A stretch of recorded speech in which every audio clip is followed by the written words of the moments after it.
Oke teman-teman, jadi di sini gue mau jelasin cara mengerjakan soal nomor 2 di tugas kelas. Nah, jadi kan di sini kita punya dataset dari 50 bidang. Nah, itu bentuknya kan poll. Nah, di sini tujuan kita yaitu untuk menentukan klasifikasi dari si lipatan tersebut berdasarkan klasifikasi Fluty 1964. Nah, untuk menentukan klasifikasi lipatan, kita tuh membutuhkan data yaitu dari Interlim Angel, terus kemudian dari Plunge of Hinge line-nya dan juga Deep Axial Surface-nya atau axial plane-nya. Nah, untuk mendapatkan tiga data tersebut, kita harus melakukan contouring terlebih dahulu dari populasi-populasi pol yang kita punya. Nah, caranya seperti biasa, kita harus melakukan contouring di Calspec terlebih dahulu untuk menentukan kontur tertinggi yang merepresentasikan pol dari lim kanan dan juga lim kirinya.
Nah, oke teman-teman, jadi setelah kita melakukan penguploadan di Calsbacknet dan menentukan jumlah apa namanya pol dari setiap si segi 6 ya, kemudian kita melakukan contouring nih.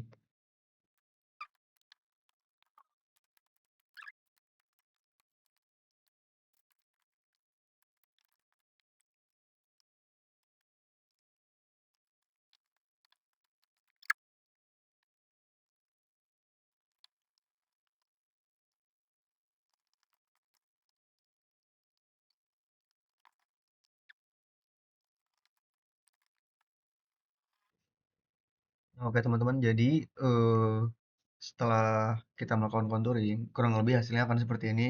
Nah, di sini kita dapat melihat eh dari populasi pol yang kita punya, itu kita memiliki nilai kontur tertinggi dari yang satunya itu dia ada 11 dan yang satunya itu memiliki nilai yang 6. Nah, kemudian kita jadikan pol tersebut sebagai kontur tertinggi.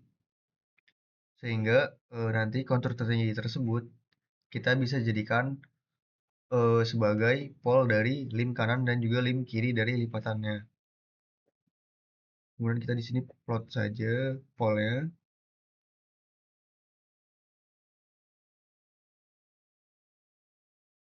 Nah, setelah itu pol yang kita dapat tadi kita plot ke Stranet SmithNet. Sehingga kita akan memiliki data seperti ini. Kemudian pol tadi kita plot jadi bidang dari sebuah lim dari lipatan. Caranya kita polnya kita taruh ke ekuator, kemudian tambahkan 90 derajat ke arah dalam.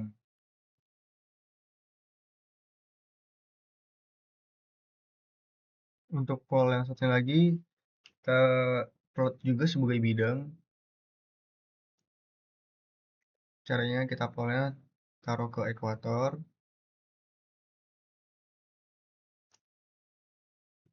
kemudian tambahkan 90 ke arah dalam.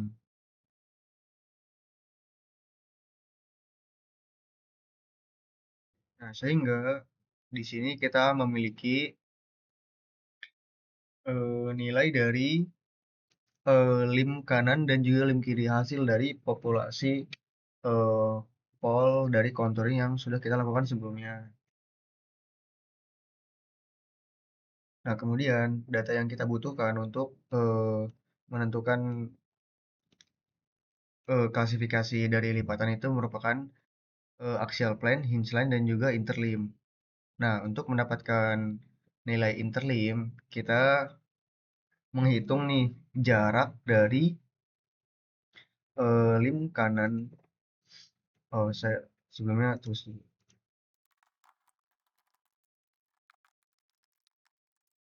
Nah, selanjutnya untuk mencari nilai interlim, kita hitung jarak dari lim kanan dan juga lim kiri dengan cara eh, kita putar dahulu ininya, kalkirnya.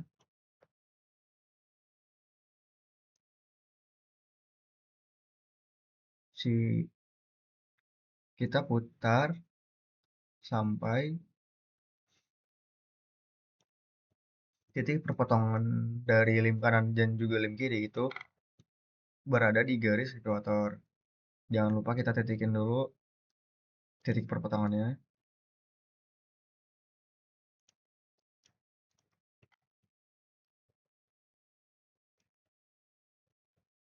Nah, kemudian kita kita buat grid circle dari pol lim kanan dan juga lim kiri sebagai bidang bantu.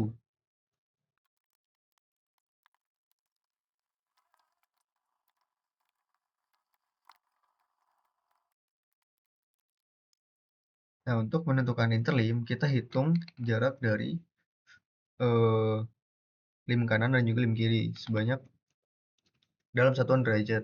Di sini kan kita bisa hitung nih berapa derajat jaraknya. Ini kan 4, 10, 20, 30, 40, 50, 60, 70, 80. Ini 5, berarti kurang lebih 89. Nah, kemudian titik perpotongan ini akan menjadi hinge line. Nilai hinge line itu dia merupakan struktur garis. Jadi kita eh, tentukannya menggunakan trend plunge. Kita hitung trend plunge-nya berapa. Ini kan dia nilai trennya kan di sini. Dia plunging-nya berapa nih? 10, 20, 30, 35. Jadi ketika kita utarain lagi,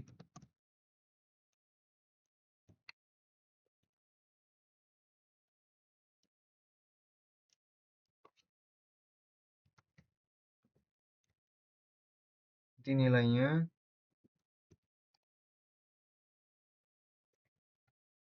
sama dengan 35, berapa nih? 179.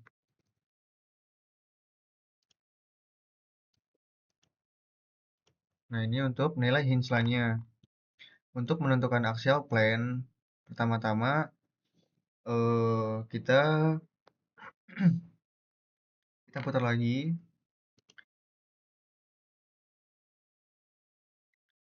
kalkirnya sampai si titik perpotongannya itu menghadap di ekuator.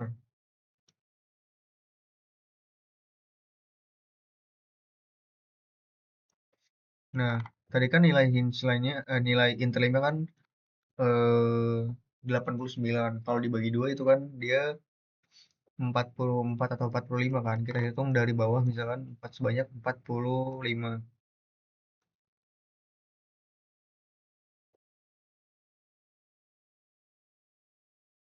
1, 10, 20, 30, 40.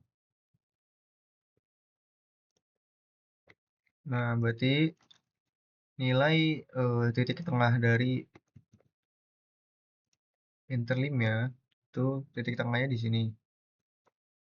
Nah, untuk menentukan bidang axial plane, kita harus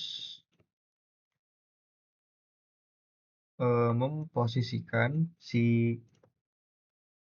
titik ini dengan titik apa perpotongannya itu di satu grid circle yang sama. Berarti kita putar pangkal kirinya sampai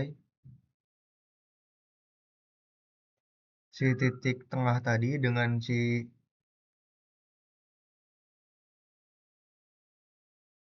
titik perpotongan itu berasal dari satu grid circle yang sama.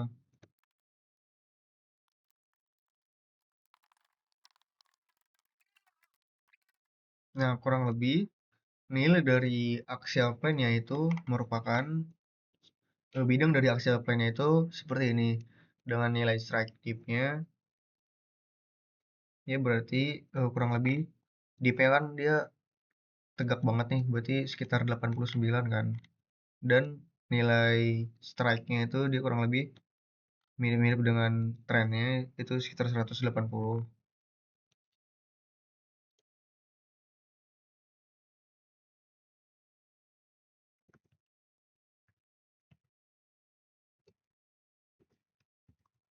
Nanti bidang dari axial plane-nya itu dia eh, berapa tadi 180 per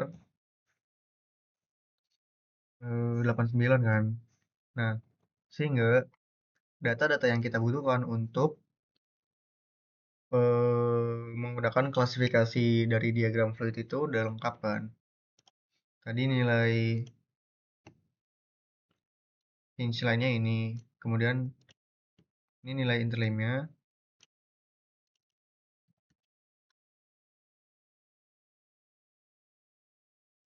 dan juga ini nilai axial plane-nya.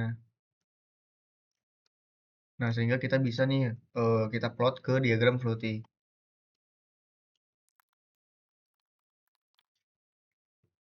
Nah, interlimnya kan dia memiliki nilai 89 kan, berarti 89 kan nilainya di sini.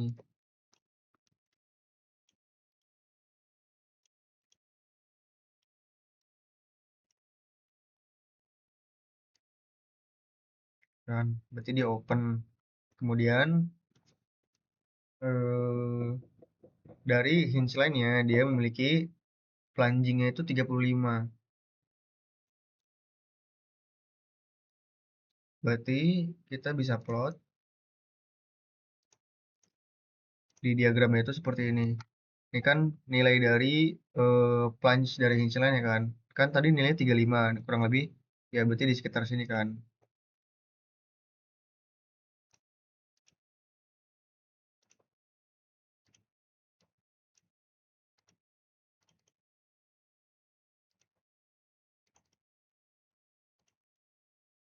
Nah, kemudian kita eh, untuk nilai si apa namanya? Aktif dari axial plane-nya itu kan 89, berarti kurang lebih nilainya itu bakal ada di sini kan. Nah, kita plot lagi.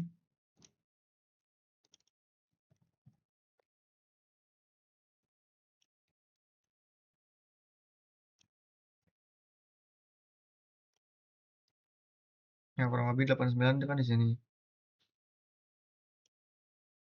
Nah, berarti klasifikasi dari lipatan yang kita punya itu memiliki nama open,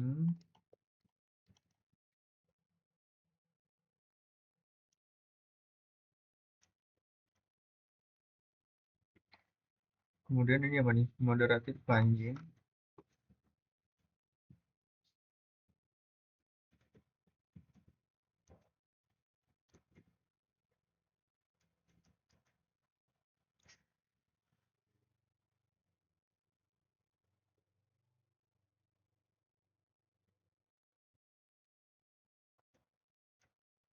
upright. Gue kenapa nggak bisa anjay? Nah, pokoknya berarti nilai apa nama dari klasifikasinya itu open moderated plunging upright fault.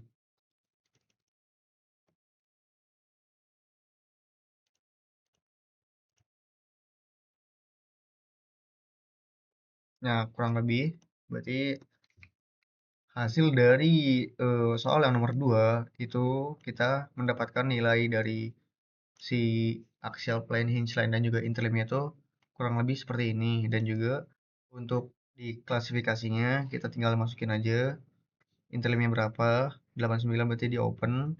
Terus kemudian plunge dari hinge line-nya itu kan 35, berarti dia ada di sini. Moderatif plunging kan. Terus kemudian dip dari axial plane-nya itu kan 89, berarti kurang lebih dari ada di sini upright. Ya berarti klasifikasinya itu merupakan nama dari lipatannya itu open, moderately plunging, upright, fault. Nah, kurang lebih untuk nomor 2 kurang lebih seperti itu jawabannya. Mungkin sekian dari gua, kurang lebihnya mohon maaf. Terima kasih semuanya.